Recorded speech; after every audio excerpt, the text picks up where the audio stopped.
जिस तरीके से आपके खाने में नमक की जरूरत होती है, उसी तरीके से धान की खेती में जिंक की जरूरत होती है। जिंक बहुत ही जरूरी खाद है धान की खेती के लिए। अगर आप लोग जिंक का प्रयोग करते हैं तो आप लोग देखेंगे कि आपके धान में कल्लों का ज्यादा फुटा होता है और आपके धान में जो पीलापन की समस्या होती है ये खत्म हो जाती है और आपका धान जो होता है यह बहुत ज्यादा हरा भरा रहता है। काफी किसान भाई हमसे ये पूछ रहे थे कि हम धान में पहली खाद के तौर पर क्या चीज डालें। देखिए, वैसे मार्केट में आप लोगों को सामान्य चीजें हर कोई बताता फिरता है, लेकिन आज की इस वीडियो में हम जो खाद आप लोगों को बताने जा रहे हैं कि आप धान की फसल में अगर डालते हैं तो आप लोग देखेंगे कि आपके धान की फसल में आपको बहुत ज्यादा बेहतरीन रिजल्ट मिलता हुआ दिखाई देगा। आपके क्षेत्र में उस तरीके का धान आप लोग किसी का भी नहीं देखेंगे। तो जो खाद हम यहाँ पर आप लोगों को बता रहे हैं, सेम यही खाद आप लोगों को पहली खाद के तौर पे अपने धान की फसल में प्रयोग करना है। सबसे पहली जो खाद आती है ये है यूरिया, जिसमें नाइट्रोजन पाया जाता है। और आप लोग जानते हैं किसी भी पौधे के विकास के लिए जो नाइट्रोजन होता है यह बहुत ही ज्यादा जरूरी होता है।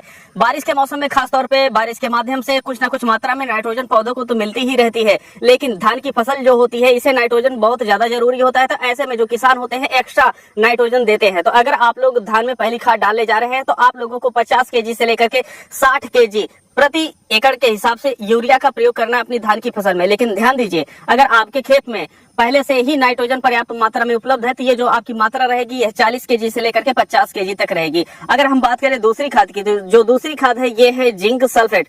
और ये जो जिंक सल्फेट होता है इसके बारे में हम पहले ही आप लोगों को बता चुके हैं, लेकिन रही बात कि इसकी मात्रा हमें कितनी लेनी है, तो जो इसकी मात्रा होती है प्रति एकड़ के हिसाब से 5 केजी ली जाती है। और तीसरी जो हमें खाद ऐड करना है वो है पोटास। देखिए, जो पोटास होता है यह धान के पौधे में जो उसके तने होते हैं इनको मोटा करने में अपना योगदान देता है। इसके साथ साथ जब उसमें फल आना होता है उस समय आप लोग देखते होंगे कि धान की जो बालियां निकलती है उसके जो दाने बनते हैं उसमें दूधिया जैसा पदार्थ होता है। तो जो दूधिया जैसा पदार्थ होता है अगर आप लोग अपने खेतों में पोटास डालते हैं तो वह ज्यादा बनता है, जिसकी वजह से जो आपके दाने होते हैं मरते कम है और आप लोग देखते हैं कि आप लोगों का जो प्रोडक्शन होता है बेहतर रहता है। और जो धान के दाने होते हैं जब आप लोग कुटाई करते हैं तो टूटते भी बहुत कम है। तो इस वजह से आप लोगों को अपने धान के खेत में जब पहली खाद डालने जाते हैं तो पोटास भी जरूर ऐड करना चाहिए। और जो पोटास की मात्रा रहती है प्रति एकड़ के हिसाब से देखें तो 20 केजी से लेकर के आप लोग 25 केजी पहली खाद के तौर पे रख सकते हैं। चौथी चीज के तौर पे जो हमें ऐड करना है वह है दानेदार कीटनाशक। अगर आपके खेतों में दीमक की समस्या नहीं है, जड़ों में कीट नहीं लगते हैं, तो ऐसे में आप लोगों को ऐड करने की जरूरत नहीं है। लेकिन अगर आप लोग प्रिवेंटिव तौर पे ऐड करना चाहें तो 1 केजी प्रति एकड़ के हिसाब से ऐड कर सकते हैं,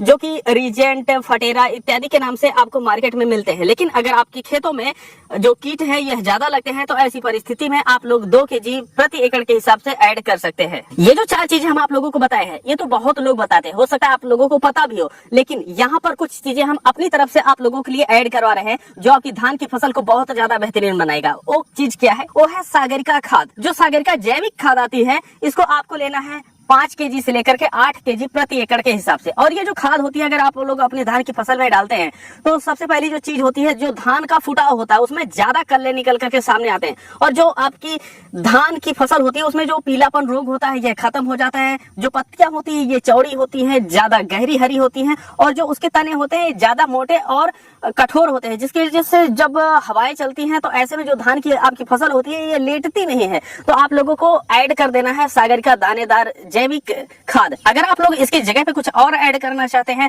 तो आप लोग ऐड कर सकते हैं बायोवीटा एक्स। जो सागरिका खाद आती है इससे कहीं ज्यादा दमदार है बायोवीटा एक्स। हम अपने खेतों में दोनों ही खादों का प्रयोग करते हैं। तो जो बायोवीटा एक्स होता है यह सागरिका से लगभग 2.5 गुना महंगा मिलता है, लेकिन 3 गुना ज्यादा काम भी करता है। तो अगर आप लोग उसको ऐड करना चाहते हैं तो आप लोग 3 केजी से लेकर के 5 केजी ऐड कर सकते हैं। और बूस्टर डोज के तौर पे जो हम दूसरी चीजें आप लोगों से ऐड करने के लिए बोलने वाले हैं वो है ह्यूमिक एसिड। देखिए, जो ह्यूमिक एसिड होती है यह कोई भी पौधा हो जो उसकी जड़ें होती हैं उनके विकास में बहुत ज्यादा योगदान देता है। जो जड़ें होती हैं ये 1.5 गुना, 2 गुना, 3 गुना ज्यादा विकास करती हैं। और आप लोगों को पता है जब जड़ों का विकास ज्यादा होगा तो ऐसे में जो आपका पौधा है मिट्टी से भोजन काफी ज्यादा मात्रा में उठा पाएगा। और जब भोजन ज्यादा बनेगा तो उसमें ताकत ज्यादा आएगी, उसका जो विकास है ये अच्छे से होगा और उसमें जो फल लगेंगे यह बेहतरीन क्वालिटी के लगेंगे, ज्यादा लगेंगे। और आप लोग देखेंगे जो रिजल्ट आपका आएगा वो उत्पादन के रूप में आएगा, आप लोगों को ज्यादा उत्पादन मिलेगा। तो अगर आप लोग ह्यूमिक एसिड ऐड करना चाहते हैं तो कितना ऐड कर सकते हैं? देखिए, प्रति एकड़ के हिसाब से आप लोगों को जो ऐड करना है वह है 250 ग्राम से लेकर के 300 ग्राम